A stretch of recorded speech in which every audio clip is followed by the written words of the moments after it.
여러분, 가시에 한두 번쯤은 찔려본 경험이 있을 것입니다. 오래전 이야기입니다. 우리 집 막내인 것 같아요. 막 울면서 엄마 닭도 같은 눈물을 뚝뚝 흘리면서 부르는 겁니다. 큰일 난 줄 알고 달려가 보니 아주 여린 손가락을 내는데 손가락에 보일 듯 말 듯한 가시가 하나 박혀 있는 거예요. 그것을 뽑아 주었습니다. 그러면서 속으로 생각했습니다. 그래, 가시가 박힐 때는 아빠를 찾고 엄마를 찾고 열심히 울어라. 인생 살다가 가시를 만나면 혼자서 빼려고 하지 말고 하나님 아버지 찾아서 열심히 울어대라. 그게 은혜일 것이다 라고 생각했던 적이 있습니다. 프랑스 소설가 생떼쥐베리의 대표작 어린 왕자라는 책이 있습니다. 다 이 집에 가면 있을 거예요 아마. 저도 우리 애들 어릴 때에 저 책을 읽어본 적이 있습니다. 갑작스러운 비행기 엔진 고장으로 사하라 사막에 불시착한 조종사는 엔진 수리하기에 여념이 없습니다. 그때 아주 작은 별나라에서 어린 양을 구하기 위하여 내려온 어린 왕자는 조종사에게 질문을 합니다. 어린 양들이 가시 돋친 꽃을 먹을까요? 아마 양은 닥치는 대로 먹을 거야. 어린 왕자는 계속 진지하게 질문합니다. 날카롭게 찌르는 가시가 있는데도 먹을까요? 그처럼 아름다운 꽃을 피우는 나무에 가시는 왜 있는 것일까요? 조종사는 건성으로 대답합니다. 그냥 생긴 거야. 가시는 아무 쓸모 없는 거야 라고 성의 없게 대답했습니다. 그러자 어린 왕자는 잠시 가우뚱거리더니 이렇게 스스로 대답을 합니다. 아니에요. 꽃은 너무나 연약하고 연하고 약하기 때문에 자신을 보호하려고 가시가 돋아난 거예요. 꽃들이 너무 연약하고 여리기 때문에 스스로 자신을 보호하기 위하여 가시가 났다는 그런 대답입니다. 그렇습니다. 정말 꽃들은 가시 때문에 훨씬 가시가 없는 것보다 안전한 겁니다. 우리 인생도 마찬가지입니다. 우리 인생에서 가시가 있다는 것은 결코 나쁜 것이 아닙니다. 도리어 가시가 있을수록 우리의 인생을 더 유익하게 하고 풍요롭게 하는 경우가 많습니다. 여러분, 동남아에 가면 열대의 그 과일의 황제라고 불리는 과일이 있습니다. 그게 뭐냐면 두리안입니다. 두리안. 올 초에 우리 청년들을 데리고 말레이시아에 가서 우리가 선교지로 가다가 길 옆에 있는 두리안 가게에 들어가서 두리안을 좀 실컷 먹었습니다. 두리안은 호불호가 갈리는 과일입니다. 좋아하는 사람은 엄청 좋아하지만은 어떤 사람은 전혀 입에 손대지 못합니다. 여러분, 두리안은 껍질이 딱딱합니다. 여러분 보시다시피 두리안은 가시, 아주 굵은 가시가 두리안 저 껍질에 가득 박혀 있습니다. 그래서 장사하는 분들은 긴 칼로 쪼개서 이렇게 쪼개야만 저 안에 있는 두리안을 먹을 수가 있습니다. 여러분, 두리안의 달콤한 저 안에 내용물을 먹기 위해서는 가시에 찔리는 것은 기본입니다. 그런데 여러분, 두리안의 뜻이 뭔지 압니까? 가시라는 뜻입니다. 가시에 찔려야만 먹을 수 있는 과일이라는 뜻입니다. 본문에서 바울은 지금 뭔가를 자랑하고 있습니다. 그가 자랑한 것은 두 가지입니다. 첫 번째, 부득불 자랑하겠다는 거예요. 뭘? 어떤 사람의 14년 전의 경험, 14년 전에 어떤 사람이 경험했던 것을 바울이 부득불 어쩔 수 없이 자랑하겠다는 겁니다. 14년 전에 어떤 사람이 삼청천에 올라갔습니다. 셋째 하늘. 여러분, 이 셋째 하늘은 뭡니까? 첫 번째 하늘 우리 눈에 보이는 거, 두 번째는 저 대기권이고, 세 번째는 대기권 그 이상의 더 초월적인 공간. 그것은 천상의 세계. 빛나고 높은 보좌가 있는, 주님의 보좌가 있는 하나님의 나라, 천상의 세계, 천국을 이야기합니다. 14년 전에 이 사람은 천국에 갔습니다. 얼마나 그 천국이 좋은지, 내 몸이 내가 몸 안에 있는지 몸 밖에 있는지 알지 못할 정도로 너무 황홀했다는 것입니다. 여러분, 14년 전에 천국 갔다고 소개하는 이 사람은, 바울이 소개하는 이 사람은 누굴까요? 자신이에요, 자신. 자기가 14년 전에 천국 갔다 왔다는 겁니다.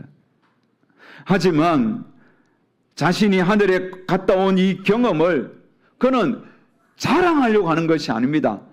정말 부득불 내가 자랑할 수밖에 없다고 말을 합니다. 그래서 오늘 본문 1절에 새 번역 버전은 이렇게 표현합니다. 자랑함이 나에게는 이루어질 것이 없으나 이미 말이 나왔으니 주님께서 보여주신 환상들과 계시들을 말할까 합니다. 1절의 뉘앙스는 이왕 말이 나왔으니 내가 좀 자랑하겠습니다. 이런 의미가 더 강합니다. 하지만 자기가 정말 천상의 세계, 천국에 갔다 온 그 이야기를 요즘 막 여기저기 간증하면서 나 천국 갔다 왔다라고 막 간증하는, 자랑하는 그런 사람들과는 차원이 다릅니다. 나는 이것은 내가 좀 어쩔 수 없이, 정말 어쩔 수 없이 내가 약간 자랑하겠다는 그런 뜻입니다. 그는 자랑하겠다는 것이 아니라 어쩔 수 없이 할 수밖에 없는 이야기라는 거예요. 그렇다면 바울은 정말 자신이 자랑하고 싶은 것, 천국에 갔다 온 이 이야기 아니라 그가 자랑하고 싶은 것은 따로 있습니다. 여러분, 그게 뭘까요? 그것은 바로 진짜 자랑하고 싶은 건데 자신의 약함입니다. 5절 말씀에 보면 이렇게 표현하죠.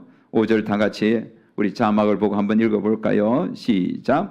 내가 이런 사람을 위하여 자랑하겠으나 나를 위하여는 약한 것들 외에 자랑하지 아니하리라. 아멘.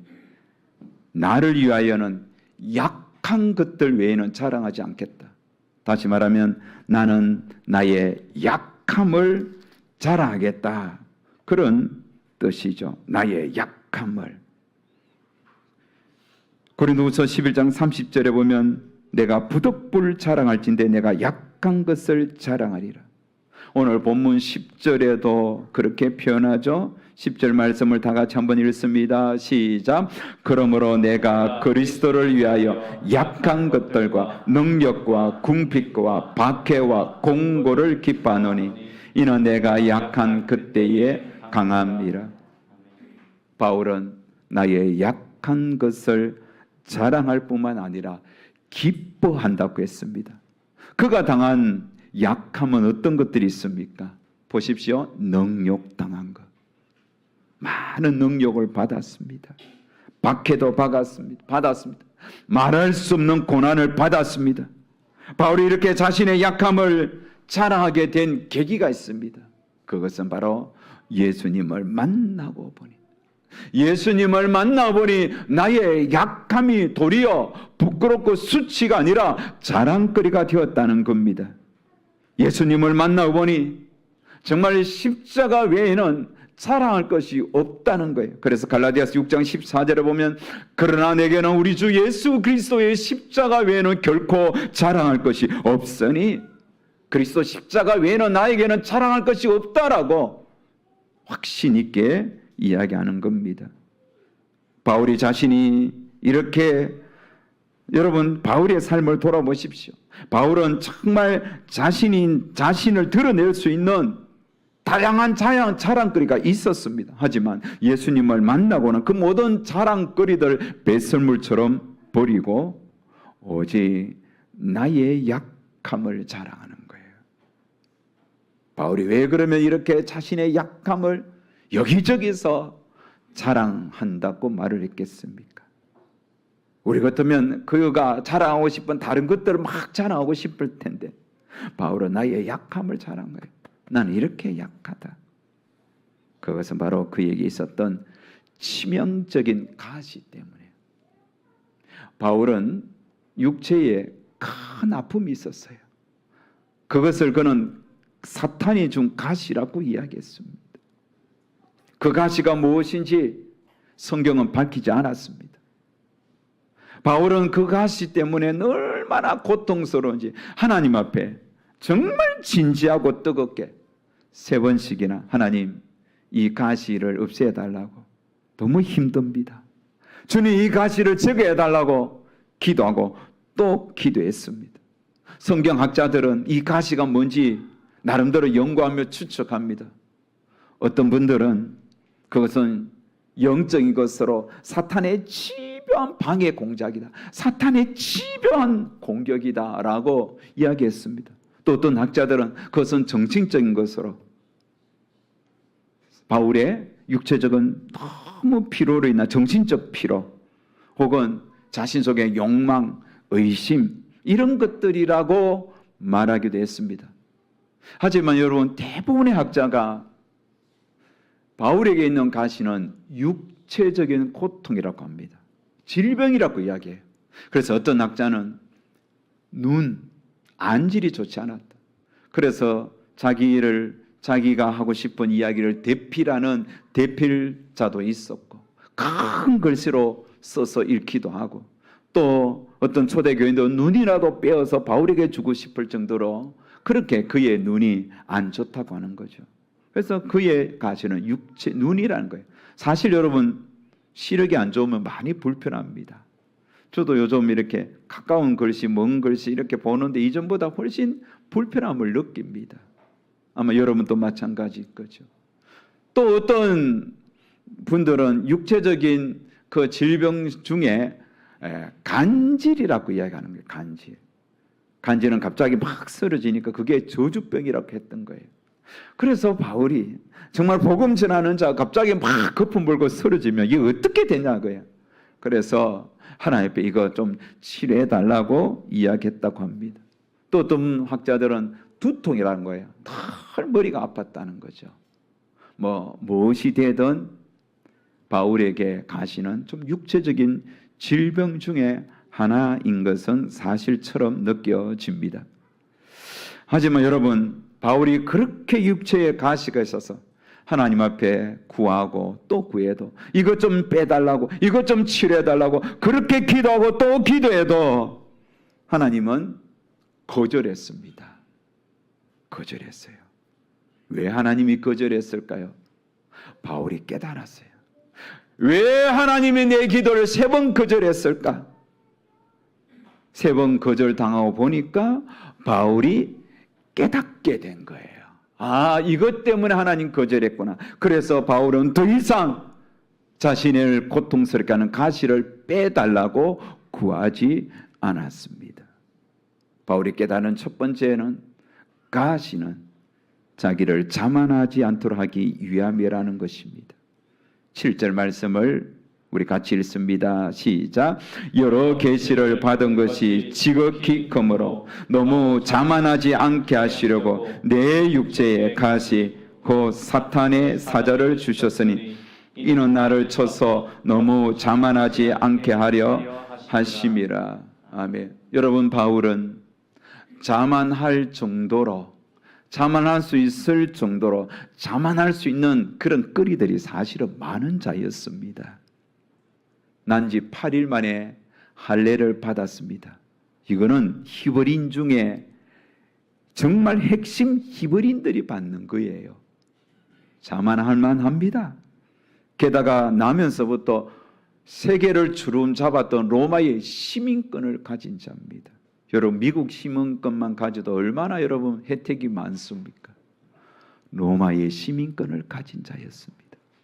더불어 당대 최고의 학문 기관이었던 가마리엘 가마리엘 문화생으로 들어가서 율법을 배웠습니다. 더불어 유대 철학, 수사학, 문학, 여러분 천문학, 그가 모든 학문을 두루두루 설립했습니다. 게다가 여러분 그런 천국 갔다 온 영적인 체험도 있잖아요. 신령한 체험도 있어요. 그러니 얼마나 대단한 사람입니까? 아마 스스로 뿌듯했을 것입니다. 여기저기 자랑하고 싶을 것입니다. 실제로 자랑할 만합니다. 그렇게 자랑한다고 남들은 뭐라 하지 않습니다. 그래, 너는 자랑할 만해. 똑똑해서 그렇다고 인정할 수 있습니다.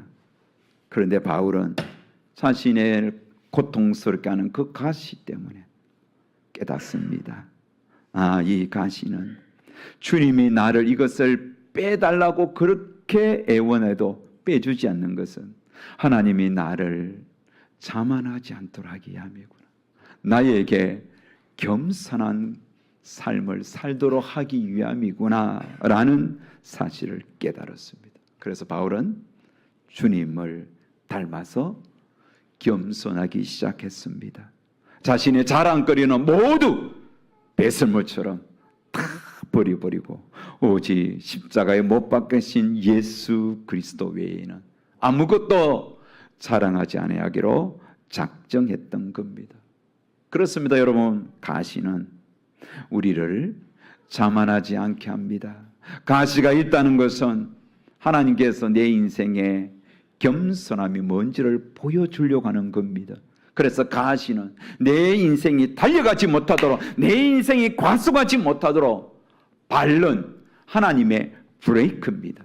여러분, 운전면허를 도로 주행을 하면 조교가 딱 옆에 앉아서 좀 이렇게 늦으면 밟아주고 과속하면 브레이크를 밟아주잖아요.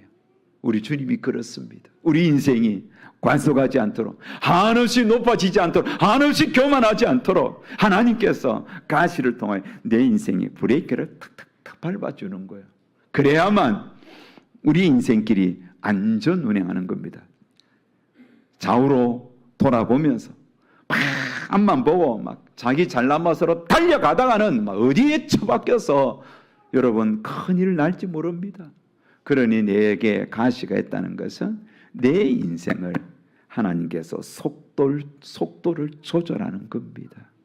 과속하지 마. 인생 신호 지키며, 성경이 신호등이잖아. 이 말씀을 통하여 내 인생에 정말 겸손하게 속도 조절하면서 가야 돼 라는 사실을 깨우쳐 준 겁니다. 바울이 그 사실을 깨달았습니다. 여러분도 그것을 깨닫기를 주의 이름으로 축복합니다. 할렐루야. 두 번째로 바울이 깨닫는 것은 하나님의 능력 안에 머물게 하기 위함이라는 겁니다. 아, 내게 가시가 있다는 것은 하나님의 능력 안에 나를 머물도록 하기 위함이구나. 9절 말씀에 우리 같이 한번 읽을까요? 시작. 그러므로 도리어 크게 기뻐함으로 나의 여러 약한 것들에 대하여 자랑하리니 이는 그리스도의 능력이 내게 머물게 하려 함이라. 그렇습니다. 그리스도의 능력이 내게 머물도록 하기 위함입니다. 출애굽한 이스라엘 백성들 앞에 나타난 것이 뭐죠? 구름입니다. 구름은 하나님의 임재의 상징입니다. 그래서 구름이 가면 따라가고 구름이 스톱하면 서는 겁니다. 구름이 스톱한 그 밑에서 구름이 위를 하늘을 덮고 있을 때 그 구름이 덮어주는 그늘 아래 이스라엘 백성들은 주둔했습니다. 그러면서 그들은 무엇을 느꼈습니까? 아, 하나님이 우리의 인생 길 위에서 주둔하고 계시구나. 홍해를 가르시고 애굽의 왕들, 애굽의 모든 신들을 벌하신 하나님의 능력이 우리의 인생 위에 주둔해 있구나. 그것을 느꼈던 겁니다. 얼마나 멋지고 얼마나 든든합니까? 여러분, 바울이 내 인생에 가시는 나를 하나님의 능력 안에, 하나님의 능력이 내 인생 가운데 항상 머물도록 주둔해 있도록 하기 위한 것임을 깨달았던 겁니다. 그래서 정말 우리가 가시가 있다는 것은 그것은 어쩌면 우리의 약함이 아니라 강함이 될 수 있습니다. 왜요? 하나님의 능력 안에 머물고 있으니까. 하나님이 우리 인생을 능력 있게 보호하고 있으니. 그래서 여러분 조그마한 가시가 있어도 여러분이 빼려고 하지 말고 하나님 앞에 나와 아빠, 엄마 부르짖으세요. 하나님 부르짖으세요. 아픕니다. 주님이 이 가시 있어요. 하나님의 능력이 내 삶에 주둔하고 있는 겁니다. 우리의 힘으로 어쩔 수 없는 일들을 당하면 하나님의 능력을 우리가 의지할 수밖에 없지 않습니까? 한국의 최고 지성인 중에 한 사람이었던 고 이어령 박사님을 여러분 아실 것입니다. 그는 정말 날카로운 비판의식과 세상의 모든 학문을 두루 설립한 위대한 학자입니다. 그래서 그는 자기의 필력으로 정말 기독교도 비판 많이 했습니다. 교회도 비판 많이 했습니다. 하지만 사랑하는 딸 이민아 목사가 위암 말기로 죽어가는 모습을 볼 때 그는 하나님을 찾습니다.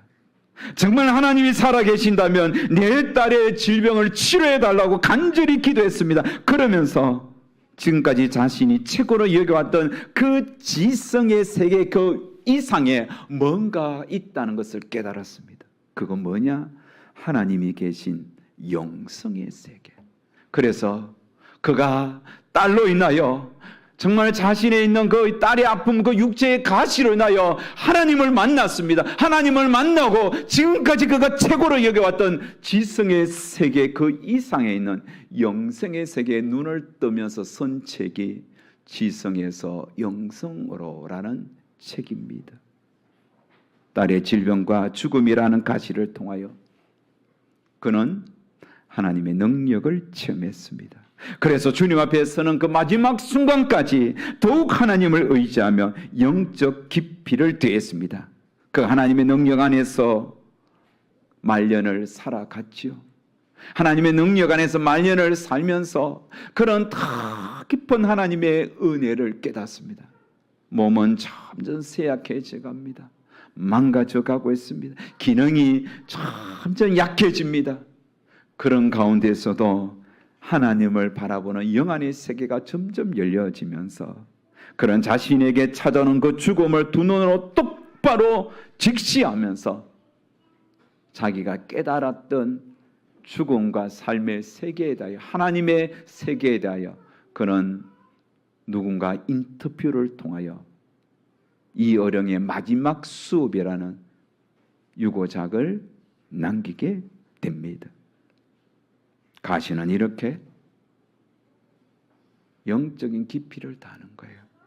하나님의 능력 안에 머물게 하는 축복이 있는 겁니다. 여러분, 여러분에게 가시가 무엇인지 모르겠지만 그것은 여러분으로 하여금 하나님의 능력 안에 머물도록 하기 위한 축복임을 아셔야 하는 겁니다. 세 번째, 바울이 가시를 통하여 깨달은 것은 하나님의 은혜를 체험하기 위함이라는 겁니다. 자, 9절 우리 같이 읽겠습니다. 시작. 나에게 이러시기를 내 은혜가 내게 족하도다. 이는 내 능력이 약한 데서 온전하여 짐이라 하신지라. 아멘. 바울은 자신이 약할 때 하나님의 능력이 더 크게 나타남을 수없이 경험했습니다. 그래서 그는 담대하게 선포했습니다. 약할 때 곧 강함이라고. 그의 약함은 하나님의 은혜였습니다. 하나님은 바울이 가진 가시를 통하여 하나님의 은혜를 더 많이 체험했습니다. 그래서 가시는 곧 하나님의 능력의 빛, 하나님의 은혜의 빛을 나타내는 통로가 되었음을 고백한 겁니다. 사랑하는 여러분, 지금까지 여러분은 살아오면서 여러분이 찔린 가시가 무엇입니까? 하나님 이 가시 좀 빼달라고 그렇게 기도하고 또 기도했구만 여전히 박혀 있어서 아프게 하는 그 가시가 무엇입니까? 가족일 수도 있습니다. 내 가족이 때로는 가시처럼 우리를 찌릅니다. 얼마나 찔러내는지. 가족 때문에 고통스러워하는 자들이 이 땅에 얼마나 많습니까? 부모 때문에, 남편 때문에, 아내 때문에, 자식 때문에 얼마나 아파하는지. 그래서 오히려 가족이 원수처럼 느껴질 때도 있는 거예요. 가족이 가시처럼 여러분을 힘겹게 하는 분들이 여러분 중에는 없는지. 때로는 여러분의 직장에 가시가 있을 수 있습니다. 동료라든지 상사라든지 어떤 누구, 그들이 여러분의 인생에 끊임없이 고통을 주는 가시 역할하는 자가 될 수 있습니다. 사탄의 도구가 될 수도 있는 거예요.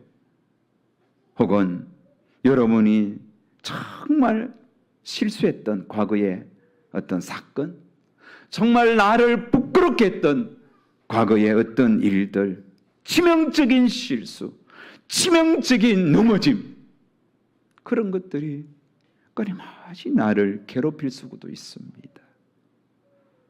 하지만 기억하십시오. 오늘의 우리를 아프게 하는 가시는 하나님의 사랑임을 아셔야 합니다. 그 가시가 없었다면 여러분이 하나님을 의지했겠습니까? 그 가시가 없었다면 인생의 깊이를 더할 수 있었겠습니까? 그 가시가 정말 없었다면 하나님을 진심으로 의지했겠습니까? 그 가시가 없었다면 오늘의 나를 이 자리에 세우게 했을까요? 말씀을 준비하면서 내 인생에 내가 겪었던 그 가시, 나를 아프게 했던 그 일들을 돌아보니 그게 아팠지만 하나님을 더 의지하게 했던 통로였음을 고백합니다. 오늘 아침에 어떤 장로님이 나한테 카톡으로 선물을 보낸 거예요. 생일 케이크를 보낸 거예요. 아니 누구 생일인데 보냈지? 내일 모레 우리 큰딸 생일이라고 보내온 거예요. 자기도 자기의 아들을 그렇게 잃었으니 기억하고 보내준 거예요. 그러면서 오늘 이 설교를 마무리하면서 정리하면서 그래, 우리에게는 그게 가시처럼 우리를 아프게 했지. 하지만 돌아보니 그 사건이 더 하나님을 의지하게 하고 세상의 욕망과 미련 갖지 않게 했고 더 하나님 앞에서 겸손하게 나를 세우게 했습니다. 그러니 웬만해서는 뭐 그렇게 호들갑 떨 것도 없고 뭐 그렇게 일이 다 끝나냐 낙심할 필요도 없고 잘 된다고 그게 전부인 양 떠들 필요도 없고 모든 게 주님 뜻 안에 있음을 깨닫게 됩니다. 그러면서 가시는 우리를 자만하지 않게 하고 겸손하게 살아가게 합니다. 가시는 우리를 하나님의 능력 안에 머물게 합니다. 가시는 우리를 하나님의 은혜를 깊이 있게 체험하는 겁니다. 가시 때문에 불평하지 마세요. 절망하지 마세요. 그게 육체의 질병이든 여러분의 가족이든 여러분의 삶 속에서 일어났던 과거의 부끄러운 일이든 간에 여러분의 인생을 현재로 지금까지 아프게 하든 그게 저주가 아니고 그게 우리에게 여러분 후회거리가 아니에요. 가시는 축복이에요. 가시는 은혜예요. 가시는 나를 겸손하게 하는 거예요. 가시는 하나님의 은혜 안에 내 인생이 계속 머물도록 이탈하지 않도록 하는 하나님의 특별한 배려이에요. 그러니 가시는 내 인생의 모든 환난을 이겨내게 하는 하나님의 은혜입니다. 그 은혜가 있으니 복이지요.